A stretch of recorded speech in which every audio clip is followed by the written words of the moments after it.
Early in the school year, teachers do all that they can to learn about their students and where they stand academically.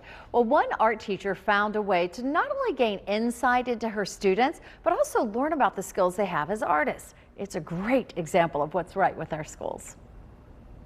In Heather Ellington's art classes at Grimsley High School, the year started off with a surprise assignment, which left some of the students, well, puzzled. I've never heard anything like it. I've never done a puzzle piece anywhere else.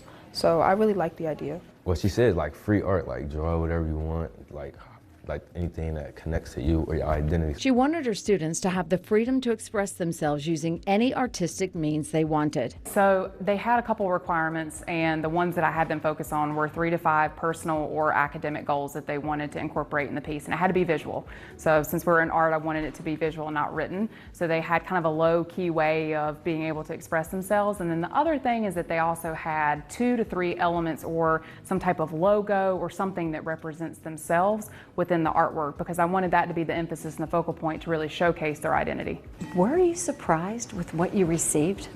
Yes, I was not anticipating this at all, right? Like when I had this idea and I thought of it over the summer, it's kind of like, you know, there's a creative aspect to it anyway when you come up with this idea of a lesson and then it comes out, but like this is nothing like I had pictured. It's even better because you get to see everybody's uniqueness next to each other, and the kids when they walk in, they're like, oh, this is my piece, look at this, and then comparing between, that's the idea of community that I really wanted to push. It was awesome. It had many of her students doing some true inner reflection. In my art project, I have a tree in the middle, and the tree represents my growth as a person. And I mean, I made sure to make sure that the tree didn't have leaves or flowers yet, because I still have a lot more growing to do. I mean, I'm only in 10th grade, so I think I wanted it a lot to reflect on my growth as a person so far. It turned out to not only be insight into their own lives, but that of their fellow students as well. I think it's beautiful, honestly, and it's like, in a way, even though they're all completely different, they all go together.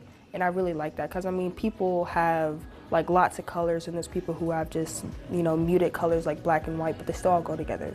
And I really think that's beautiful. They didn't view it as a competition, but rather a collaboration, because each one of the pieces fit into the next. Yes, I'm impressed with all of them, to be real. Nobody got bad artwork. And that's so important, because art is a connection, and art is our bridge between people and between everything that we do, humans, right?